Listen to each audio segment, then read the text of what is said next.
આપણે ખરેખર વિચાર કરીએ, શાસ્ત્રી મહારાજ આપણે ન મળ્યા હોત તો આપણે શું કરતા હોત, એ પ્રશ્ન છે. શાસ્ત્રી મહારાજને લીધે યોગી આપા, પ્રમુખ સાંઈ મહારાજ, આ બધા આપણને મળ્યા. અને જન્મો જન્મની ભૂખ, આ આત્મા ભટકે છે, એને કંઈ ચેન પડતું નથી. જ્યાં સુધી દેહ ભાવ છે ત્યાં સુધી એમાંથી છુટકારો થાય નહીં.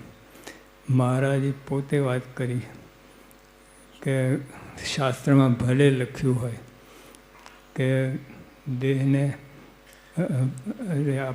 આત્મા રૂપે વર્તીએ, મારે કંઈ થાય જ એમ નથી. ગમે એવું થાય તો આત્મા વર્તાય નહીં. ઉપાસના હોય તો થાય. અને ઉપાસના મહારાજે વાત કરી, આ સામાન્ય ઉપાસનાની વાત નથી કે જે દેહથી પર અક્ષરધામમાં એટલે માયા પરની વાત છે, એ ઉપાસના હોય તો કામ થાય.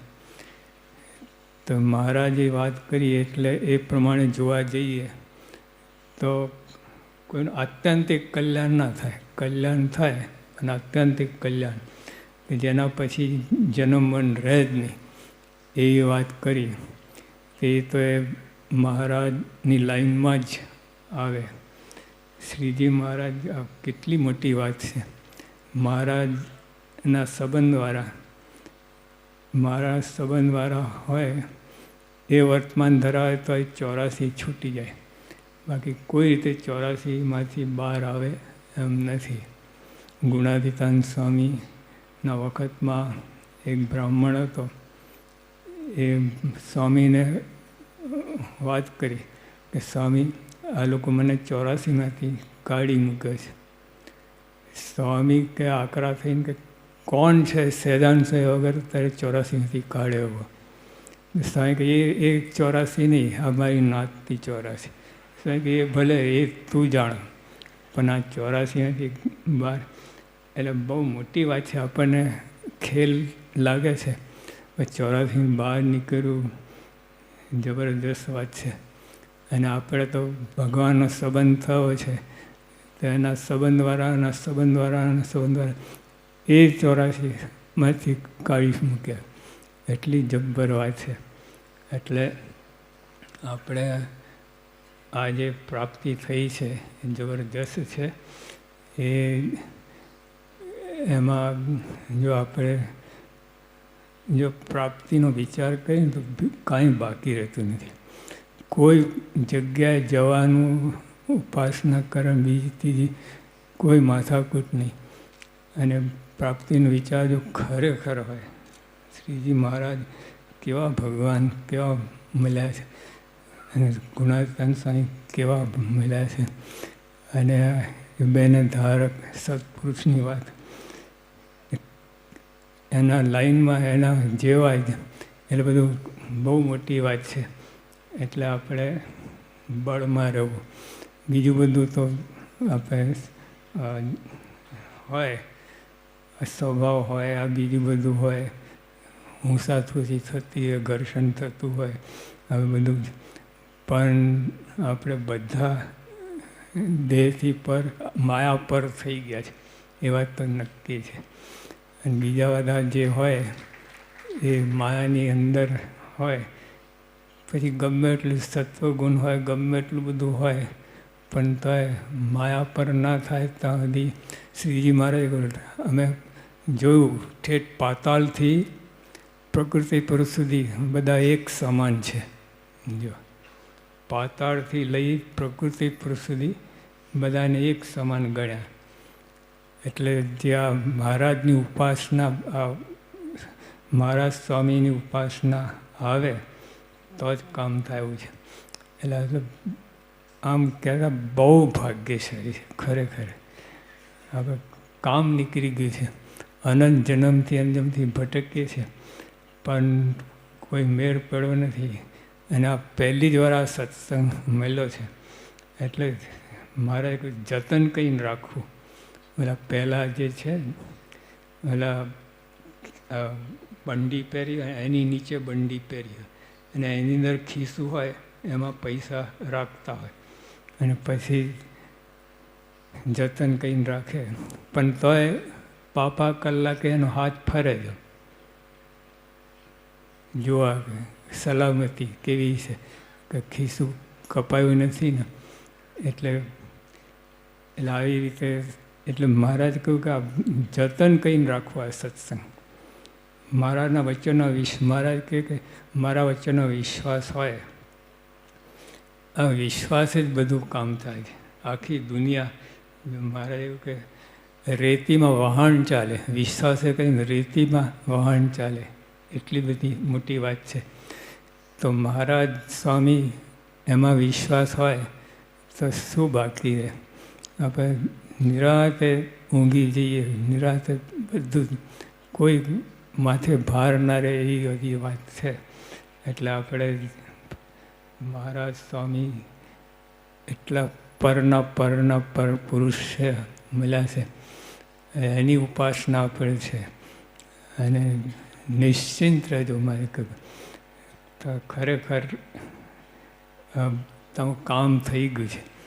મેં ગમે એટલે હશે તો 2-4 જન્મે આમ ટીપા છું, પણ તોય આ લોકમાં સત્પુરુષના યુગમાં છે.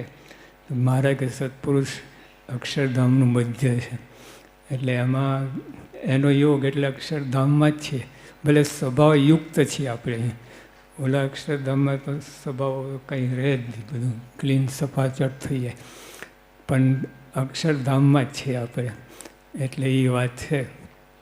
એટલે વિશ્વાસ અને વિશ્વાસ કેમ ના હોય? પંચ વર્તમાન જો મહારાજને જૂઠું બોલવાનો કોઈ સ્વાર્થ નથી. ગમે એવું કે એટલે એ સાચું જ પડે. સ્વાર્થ કોને હોય? કે જે સ્ત્રી, ધન અને કીર્તિ એના માટે કંઈ પ્રયત્ન કરતા હોય, એને કંઈક કોઈ ખૂણે કંઈક પણ સ્વાર્થ હોય. પણ આ ત્રણેયથી મુક્ત છે, આ ત્રણેય જોઈતું જ નથી. તો હવે એની આગળ ક્યાં સ્વાર્થ રહે? મારે બ્રહ્માંડો છે, અણુ જેટલા મહારાજની દૃષ્ટિમાં અણુ જેટલા છે. હવે બ્રહ્માંડની અંદર આપણે 14 લોક આવે, 14 લોકમાં આપણે શું ગણતી?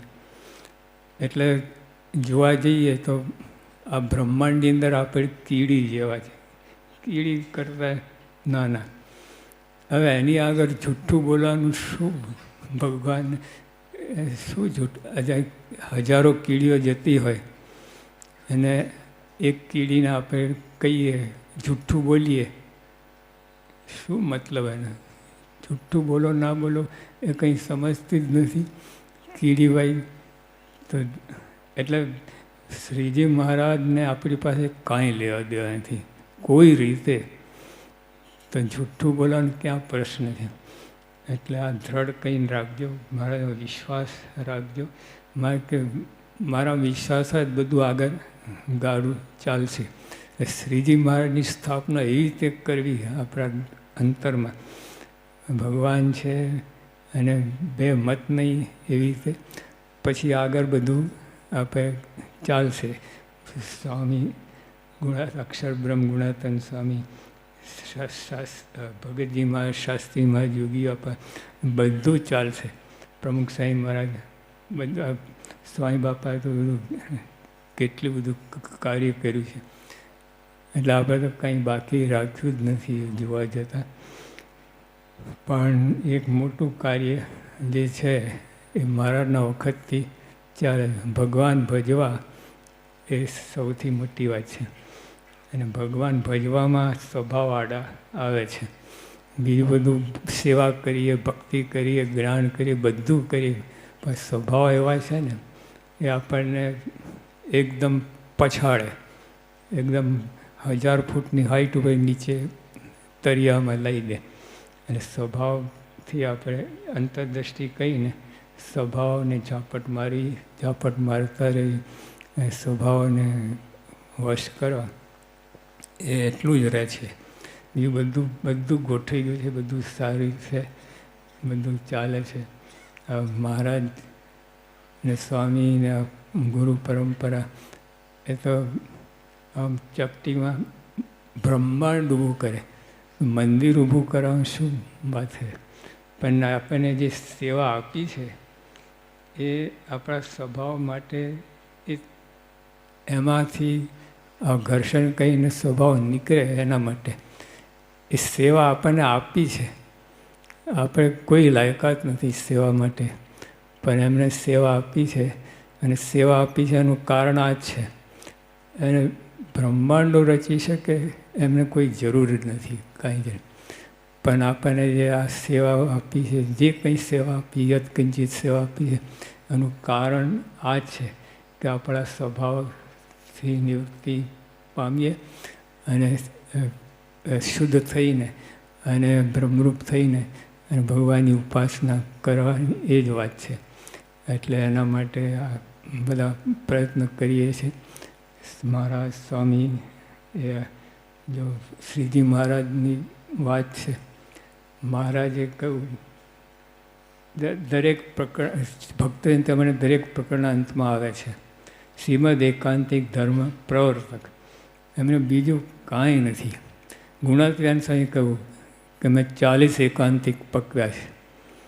બીજી બધી કોઈ વાતમાં ગૌરવ ધરાવતા નથી, પણ એકાંતિક ભક્ત પકવ્યા એટલે એના માટે એમને ગૌરવ છે. અને સ્વામી કહ્યું કે મેં 200 જણને બ્રહ્મ વિદ્યા ભણાવી છે, તે કંઈક બીજા 200 ને ભણાવશે. એટલે કાર્ય તો ચાલુ જ રહેવાનું છે.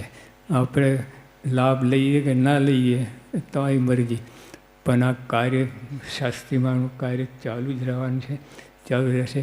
એટલે એમાં આપણે સામેલ થઈ જઈએ, ભરી જઈએ અને આપણું કામ કાઢી નાખીએ એ જ પ્રાર્થના.